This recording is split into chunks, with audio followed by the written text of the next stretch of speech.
What's going on, everybody? Welcome to Church on Monday. We good? All right, we good? All right. A little Okay.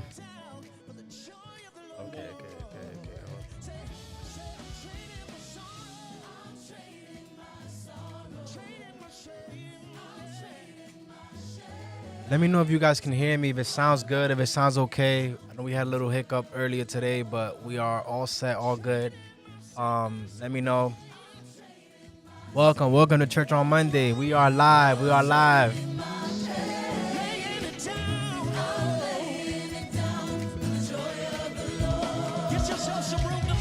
Invite somebody. Tune in.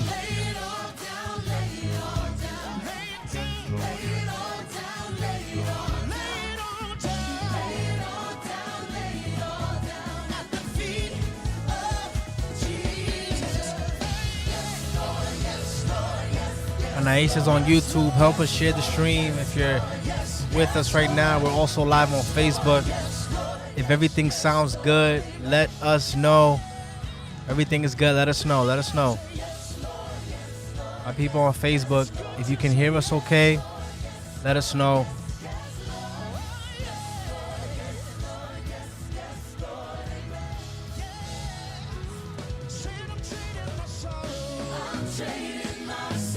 Just give me some time. God bless you, Tatiana, for being here today. One of the Church on Monday OGs. We got 2 people. YouTube. Feel free to comment in the chat where you're watching from. What's up? What's going on? What you have for dinner, maybe. Welcome to church. Anais is here. Now she's on Facebook now. Michelle's here. As you can see, she's not here. That means she's on Levi duty. She'll be here eventually. All right, y'all.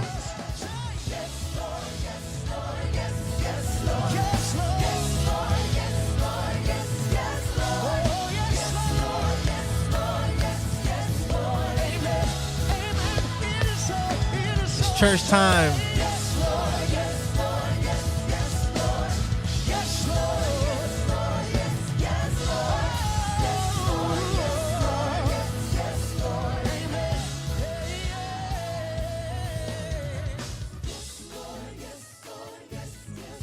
Well, welcome to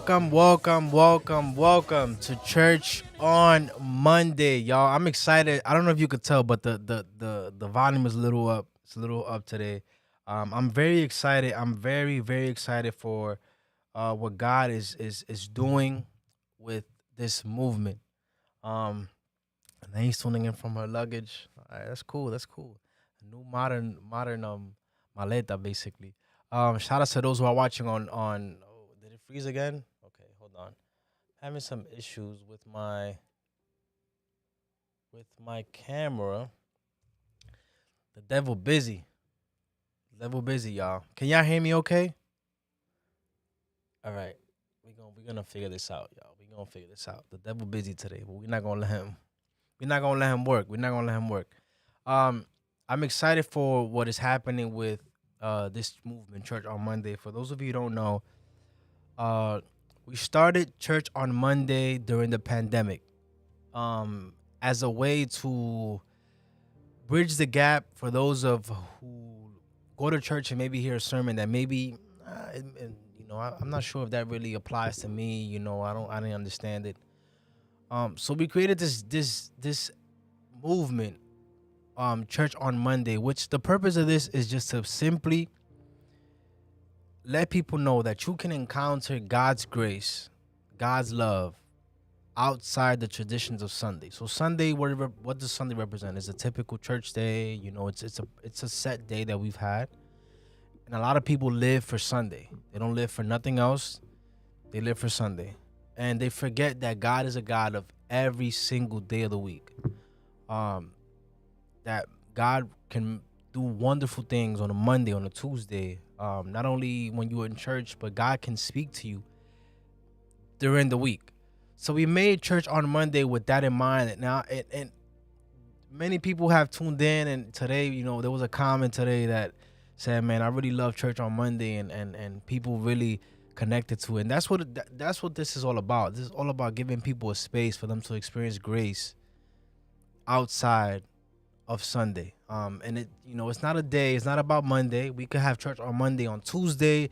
We could have church on Monday, on Wednesday. So with that being said, we are launching what is called Church on Monday, the Gathering, which is an in-person experience event. In person, we're launching it. The first event will be in the Bronx. This will be a no camera, no live stream event. So if you missed it in person, you won't see it, right? The reason for this is we're eliminating all sorts of distractions. We want this to be an event of intimacy, of privacy, where people feel transformation. There's not a camera in your face like posting you on Facebook for a promo video, right? Which no shots to anyone, but we want people to have that space for them to be free and to just kind of be themselves, and without nothing. I don't gotta worry about where I'm being posted at. So this will be an in-person, no live stream event. All right. So if you're in the Bronx area, or if you know somebody who's in the Bronx area, we're gonna announce the location soon. We're kind of debating in between two locations, which are not too far from each other. So it's pretty close. We're debating between those two, and once we kind of figure that out, we are going to. What is going on today with my camera? Okay. Can you guys see me okay? I don't know what's going on today. Let me know if the sound is good. Everything is good. I don't know what's going on today with my camera, but we're going to figure this out. So we are going to launch that in the Bronx, and it's going to be an amazing experience. We have started inviting people, ministers, musicians. It's going to be, listen, you guys do not want to miss out. If you don't live in the Bronx, it's okay. My goal is to bring this kind of mobile church to different places, different states, and different, but I wanted to start in the Bronx first. And I'm praying and I'm hoping that God puts the desire in the people's hearts to show up and to get there, because I genuinely feel that this is going to be a moment of transformation for many people. So with that being said, if you're watching, please do me a favor, help me out with promoting this event, sharing this event. The flyer, we don't know who's going to be there. You don't know who's going to be there, who's singing, who's preaching. We don't want nothing to take away the attention of Church on Monday. Church on Monday is going to be simple. The flyer will be simple. It's not like, oh shoot, Braylee's going there. Let me go. No.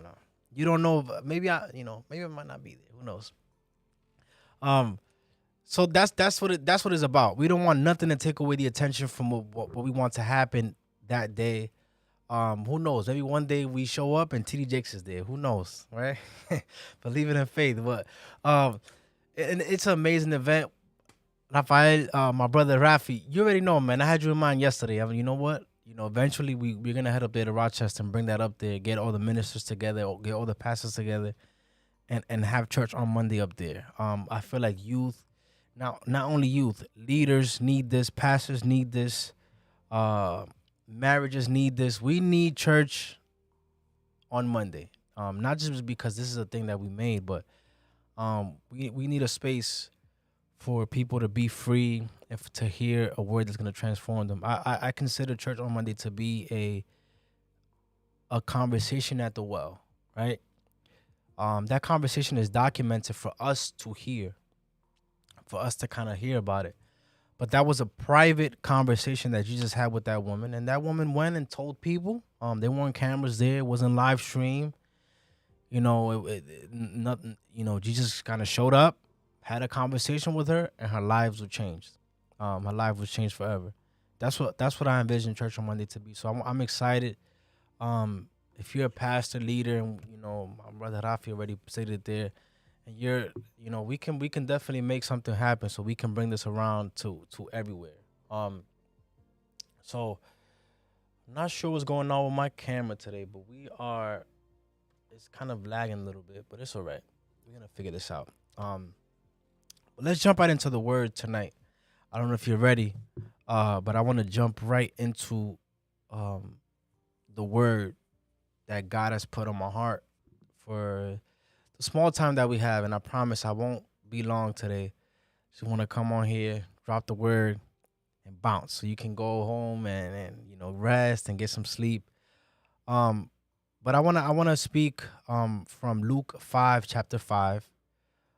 It is a story that's very familiar. You've probably heard this before.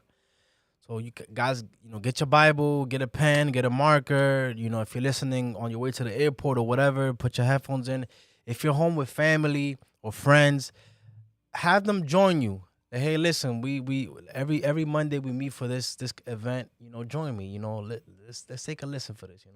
This will be a blessing for you. So Luke chapter 5, verse 5, says this. Simon answered, right, Peter, Master, we've worked hard all night and haven't caught anything. Master, we've been at this all night. Master, we've tried this. I've tried this already. Master, I've forgiven this person already. I've tried this and it hasn't worked. But because you say so, I will let down my nets. This is powerful right here. And having, just it's something about the word that is just it's so powerful. We've been at this for such a long time. And that's for those of you who are listening, this word is for you. I know it is. We've been at this for such a long time and it hasn't worked. It hasn't worked. But because you say so, I will let down my nets. So for those of you who don't know, I have a daughter. Her name is Emery, and she is beautiful. She's intelligent. She's smart. She's very snappy. And I'm learning. Fatherhood doesn't come with a book, right? You learn as you go. You learn the kids how to be a father. You learn. It's not like my parents or Pastor Rafi who's there who got experience. I'm still learning. Even though I'm 2 kids in, I still consider myself a rookie, right? But there's and even now there was a stage in Emery's life where she was so attentive to anything, right? To any small little thing. She was super attentive. Hold on, y'all. I'm trying to figure out this camera because it's kind of distracting me a little bit, and I don't want this word to kind of throw me off. I don't want this to throw me off for what I have today. So if at any moment it lags and I forget and I kind of get excited, just let me know. Like, hey, you froze, and like we'll, kind of click a little button and we'll figure it out. I quickly learned that for kids, attention, right? And people say that the attention of studies have shown that the attention of humans has kind of shrunk from like 5 seconds, I think 4 point something seconds. Our attention always seems to kind of move and get, smaller and smaller and shrink, right? But I've understood something is that the attention or what we pay attention to, what we give our attention is so important. Maybe one of the most important things in your life, in your ministry, in your marriage, in motherhood and fatherhood, wife, as a husband, as a son, is what you pay attention to. Because what you pay attention to has the ability to either bless your life or bring cursing to your life. I'm going to say that again. What you pay attention to can have the ability to bless you, to open doors for you, to multiply, to add. But also, if you pay attention to the wrong thing, it can also put you in bondage. It can hold you back. It can create walls that you will not be able to break down on your own. Your attention has the ability to shape the way you walk, shape the way you talk, shape your goals, your future, your everything. Attention. I don't know if you get the message right now, but your attention is so important. So I want to ask you tonight. This is not a question that you got to answer back to me. Just kind of for you to think about. Is what have you been paying attention to in the era of news where it's always something new, always something new coming up, a new thing we're hearing new things every single time. What are you paying attention to? That's so important. What are you giving your attention to without any interruption? What are you giving your attention to with so much focus where there's no, I don't know if you ever spoken to a kid when they're on like their tablet and you speak to them in a loud voice and they really don't hear you, right? They just be there like zoned out. There's some of us who our attention has been maybe in the right place. Maybe some of us our attention is kind of is dwindling. It's kind of two places at the same time. I don't know how that's possible, but some people focus here, focus there. Or some of us have just been focused or paying attention to the wrong thing. And if you haven't noticed or haven't picked up on this, maybe this is your sign, your wake up sign. Maybe God is speaking to you and letting you know, hey, I'm calling out to you. You gotta fix what you're paying attention to. What are you looking at? And what are you hearing? What are you seeing? What are you giving your time to? What are you giving your all to? Your emotions to? What does that look like? I've noticed this because in the middle of, of everything going on, there's phrases that people say that I kind of, always, I'm not sure if that's really accurate. It's, well, God, we don't see God move the way he moved before. We don't see God do the things he did before. People are not being transformed like they were before. I don't see the miracles the way that the miracles are happening before, right? And in the same sentence, we say, well, God is the same yesterday, today, and tomorrow. But we also say, well, we don't see the same thing. And I want to when has God stopped working? That's my question to those who are listening. And who gave you the right to put a standard or put God in a box of how he works? Maybe the reason why you are not seeing what God is doing is because you want to see him your way.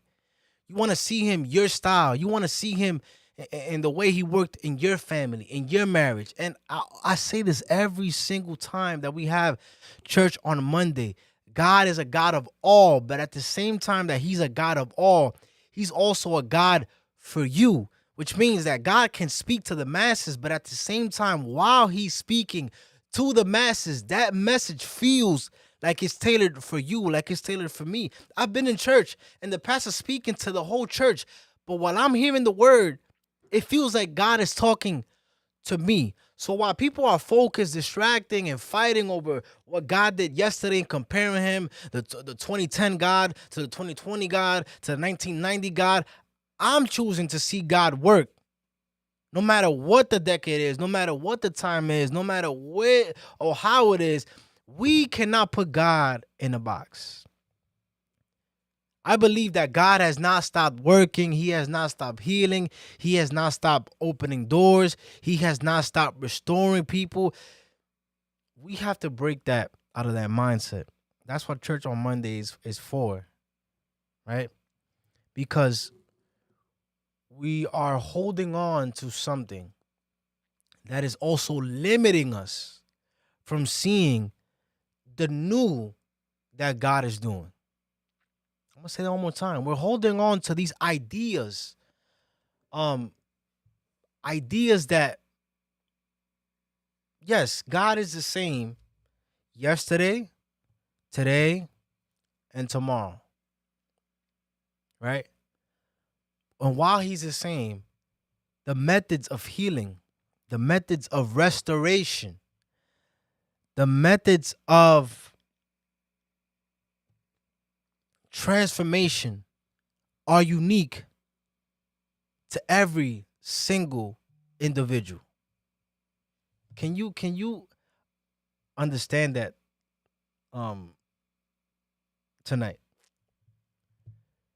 In one video, not in one video, I'm sorry. Let me just say a video. Even though there was a video out there, somebody, putting something in somebody's eye. That's all I'm talking about. But in one passage, Jesus is putting mud and saliva on a blind man's eye. In another passage, there's a woman that's touching the hem of his garment is being healed. In another passage, Jesus is just declaring the word. In another passage, he's walking on water. In another passage, he's turning the water into wine. In another passage, he is flipping tables at a church because they turned the church into a shopping mall. In another passage, he is rebuking. In another passage, he's writing in sand. In another passage, he's at the well. In another passage, he is traveling on a boat, sleeping. Every single time was it the same Jesus? Yes, it was. But it was catered to the need of the individual. The biggest mistake the church has made is to package the gospel as a one-way McChicken for everybody. McChicken for you, McChicken for you, McChicken for you, McChicken for you. Everybody gets a McChicken. Not understanding that the gospel is catered to fit the need of every single person. That's just the power of grace. It's just the power that the word has, where we can all read the same verse. We can all read the same story. And each one of us, God is going to speak to us in a different way. Right? So this language of despair, this language of hopelessness that's kind of entered the churches and has entered the pulpits, we got to kick that out. Just because you don't see him in your way that you're used to seeing him doesn't give you the right to say God is not moving or God is quiet. No, God is louder than ever. If you don't hear him, maybe the reason is because you're paying attention to the wrong thing. God is louder than ever before. Right? Are you guys following me real quick? Are you guys following me? All right, so I can keep going. He is louder than ever before. We cannot allow that language of hopelessness, of honestly, it's a language of bondage. You know why? And I don't know why I'm saying this, but it's a language of bondage. We see it. The people of Israel, when they came out of being in Egypt, the first thing they said was, "How are you gonna bring us out here to die? We were good in Egypt. We had food over there, even if it was bad food. That season was good for us." And they saw God move. They saw everything, the plagues that were brought, the frogs. They saw that. They saw all of it. And at the same time, what God is saying, okay, I'm gonna show you that not only am I the God to free you from captivity, I'm also the God of the desert as well. I'm also the God that can provide in the middle of an uncomfortable season. They chose to, nah, we good. I want to go back to Egypt. So that language that we hear of before, back in the day, it's a language of bondage, of us tied to a time, a season where God moved in a way for that season. But God is also doing a new thing in you and in me. All right? Follow me, y'all. Follow me, y'all. This is what God, God put in my heart. Because many of us have so much plans. We have so many goals. The Bible, Hebrews 12:12 said, put your eyes on Jesus.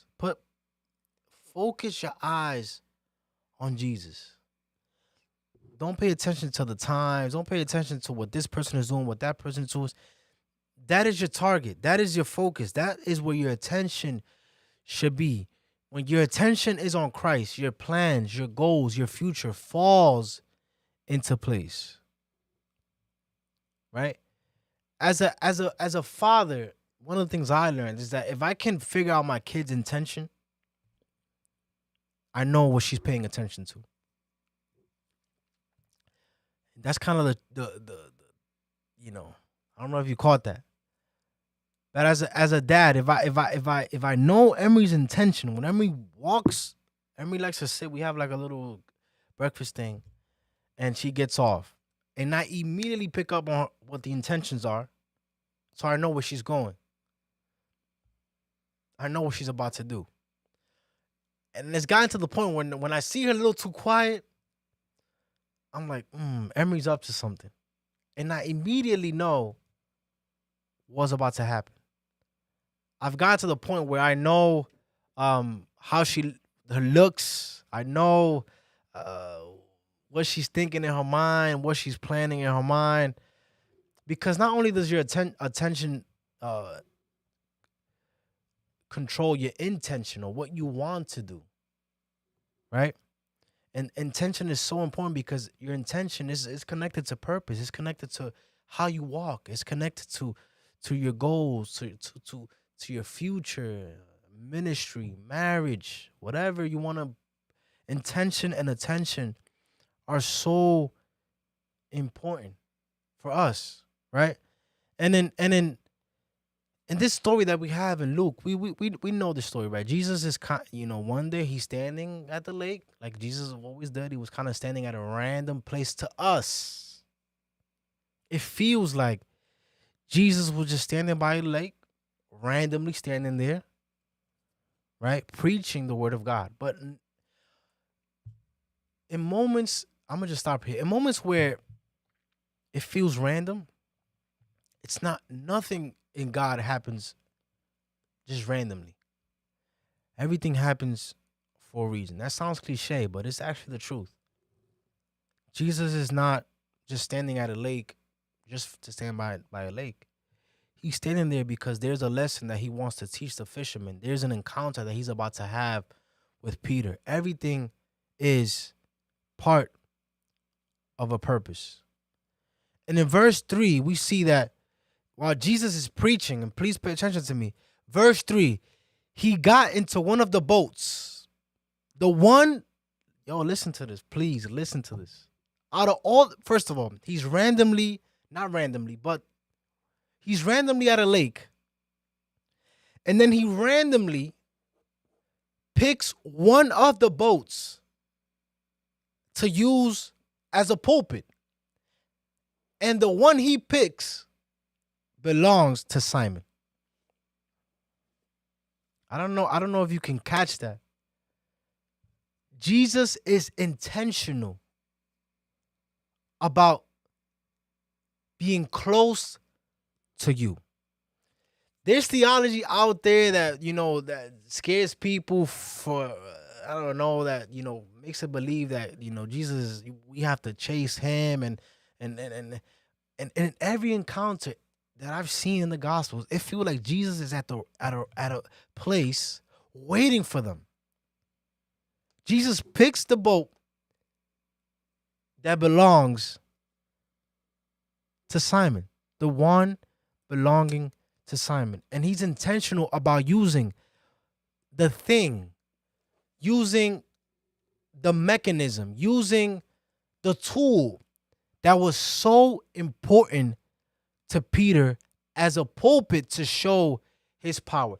Many of us have things. Many of us have mechanism. Many of us have tools. Many of us have things that we have used to kind of get through life, habits, conversations, people that we have gone through. And Jesus shows us here that he is intentional about addressing the mechanisms that we have that not only have we used to defend ourselves, but have also become our hiding place of our insecurities and of our doubt.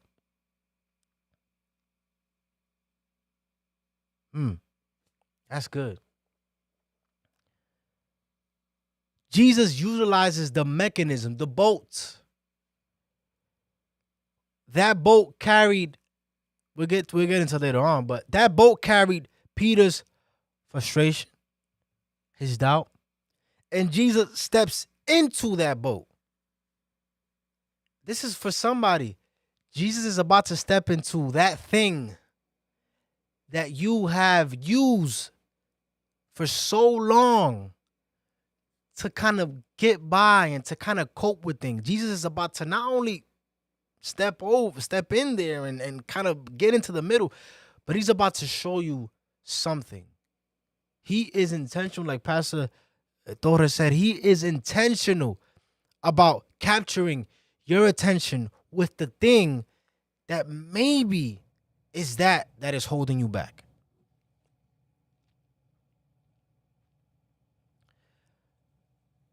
I was lately God has been like kind of on a roll, like speaking to me, and he usually speaks to me. You would think, I have this like a mountain that I go to and I pray, and the lightning comes down like Moses. But most of the time that God speaks to my heart is when I'm driving either to work or driving home from work, right?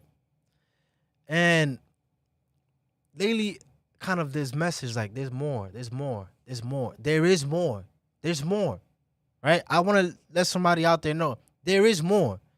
There's more out there for you, for your ministry. There's more.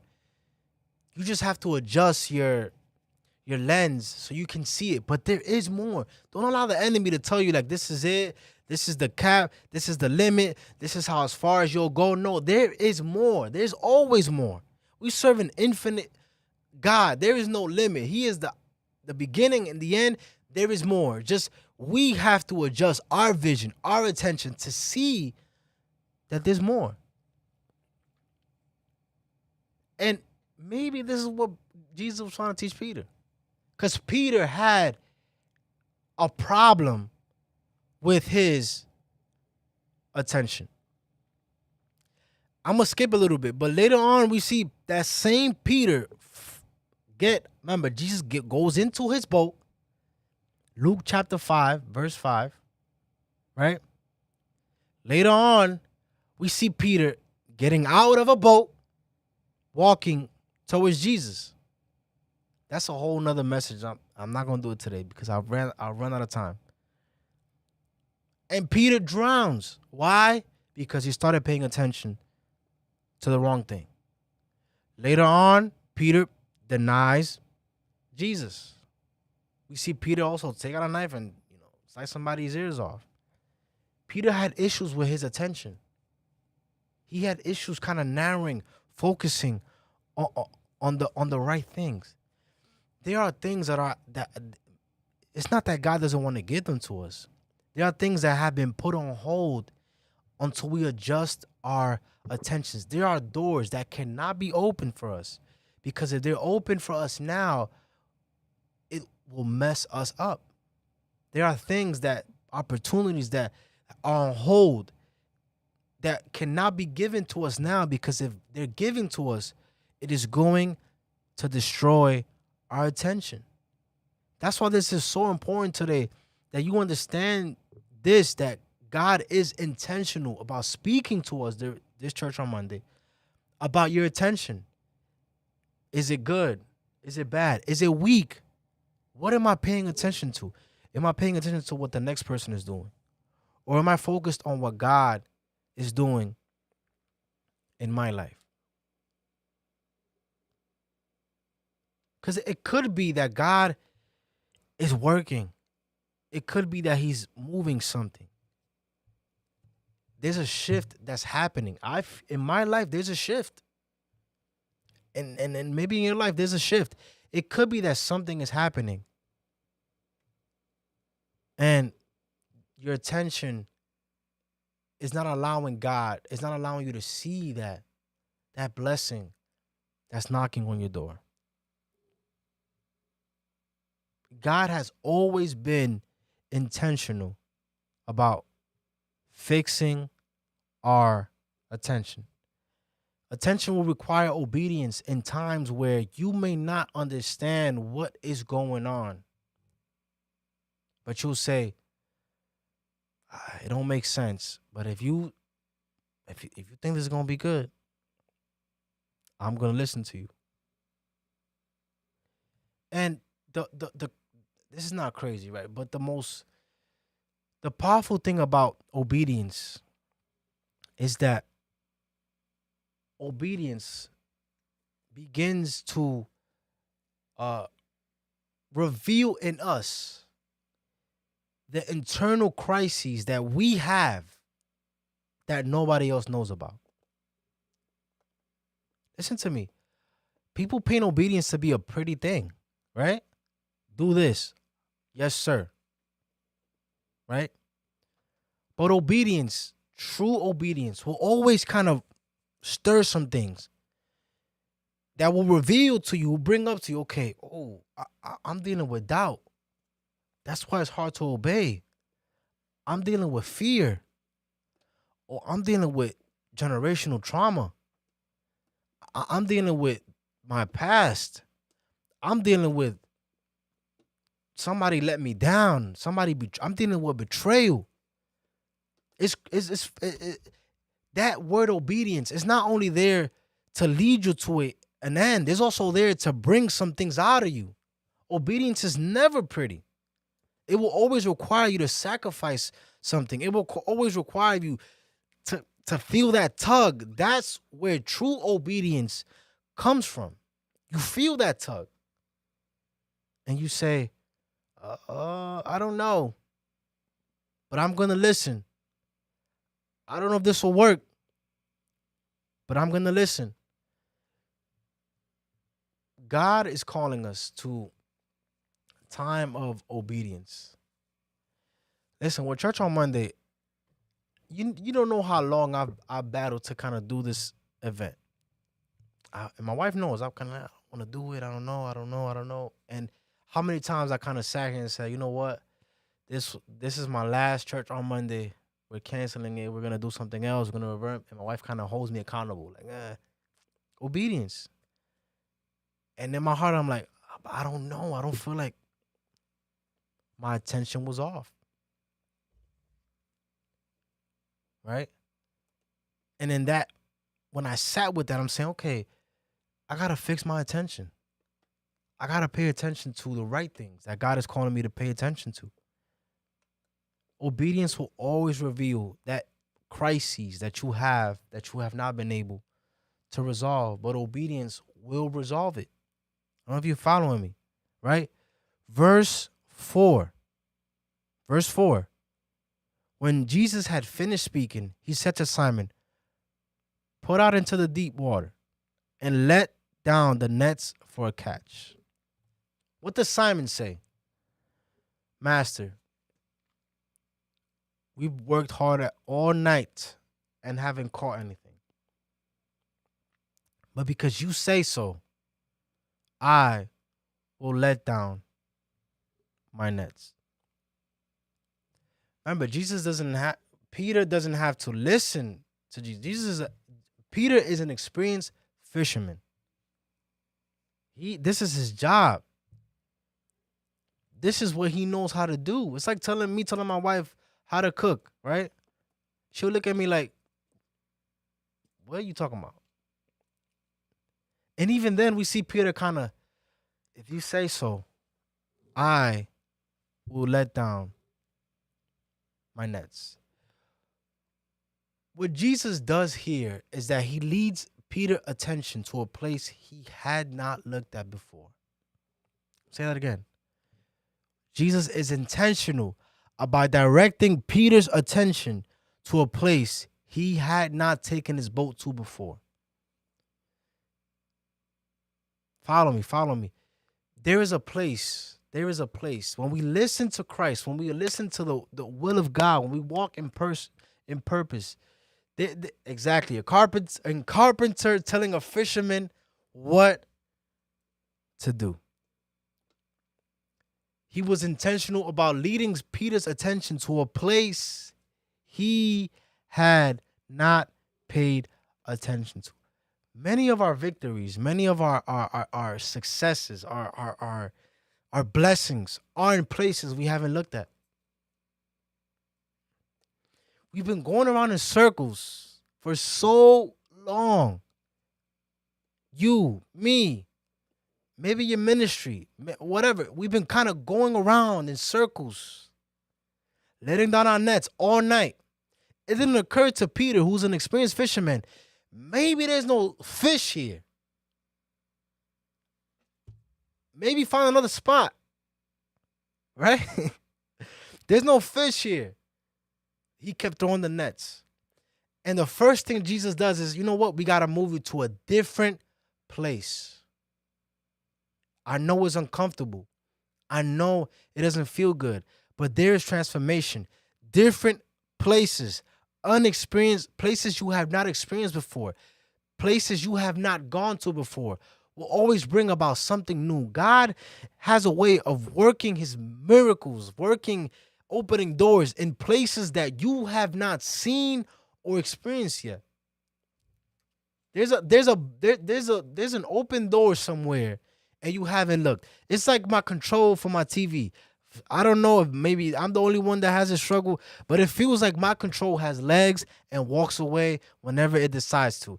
And it's usually in a place that I miss and I haven't looked. And I'm like, but I've looked everywhere that I think that's where it would be. Right? And then I come to realize that no, it's under the couch. In a place where I didn't look at.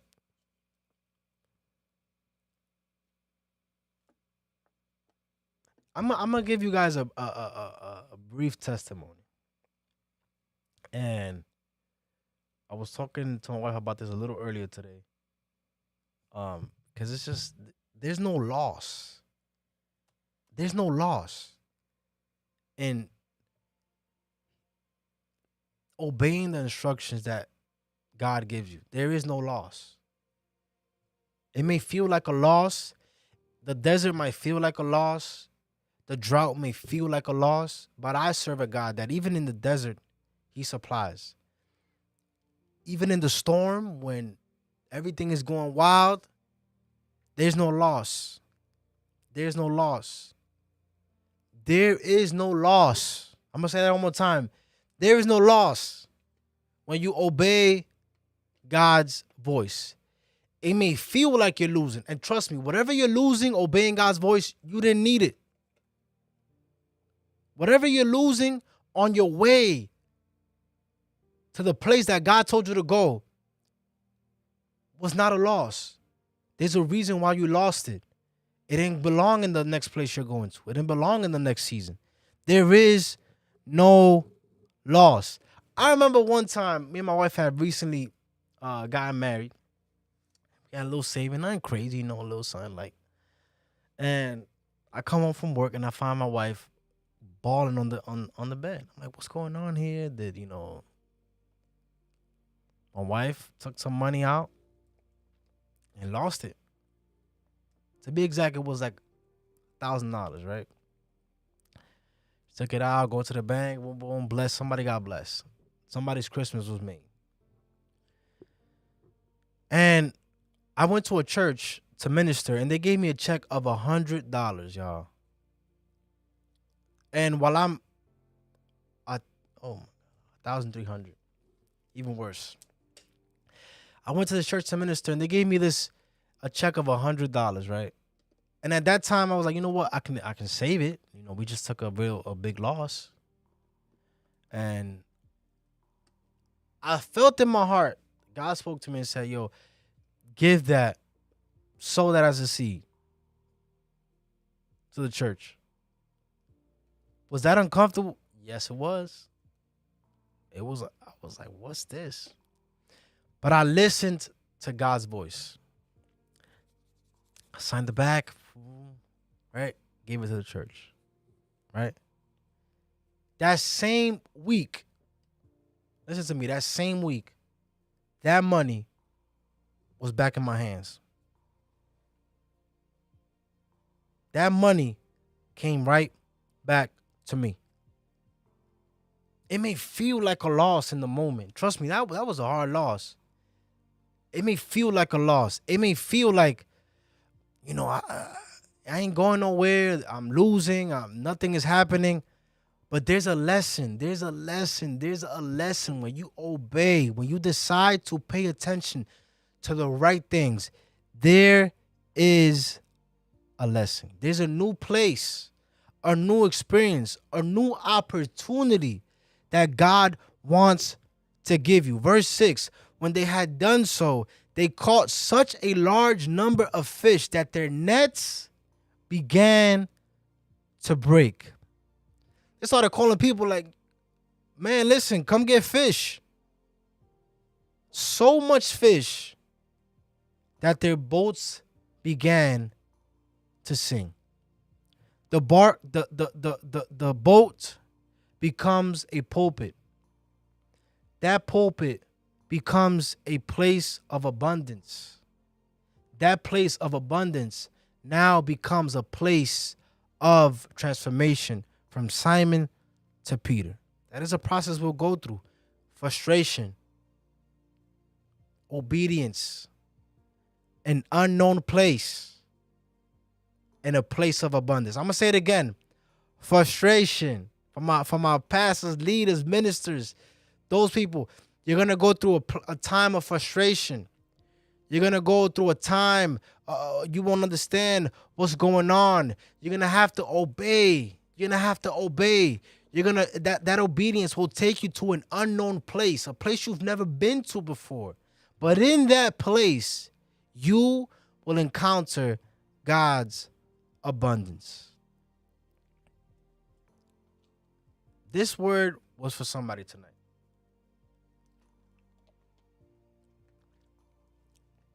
I believe this word was for somebody.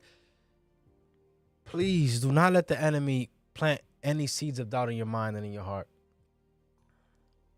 Frustration, yes, it's there. You've tried it over and over again. It hasn't worked. You tried it all night. You tried every single thing in the book. You tried to go on walks. You tried meditation. You tried yoga, and it's still there. And here comes Jesus telling you, hey, why don't we take this boat, this mechanism that you have? Why don't we move it over here? There's something in there. And you might be inclined to say, well, Jesus, I got 12 years at this. I've been doing this for a long time. I don't know if this will work. But if you say so, I'll listen. And if you listen to the instructions that God gives you, you're going to feel the abundance, not only physically, spiritually, emotionally, relationship-wise, in every area of your life. So hope that this message has been a blessing to you and to your life. Please share this with somebody. Let somebody know to log in every Monday to church on Monday. For those of you who are here, send the video to them, tag them in it. And don't forget, March 25th in the Bronx, we're going to be live in person. This will not be a live stream event. So if you're not there, you'll miss it. You'll have to wait until we do it again. But we don't want you to miss out on this. So thank you guys so much for being here tonight. Good night.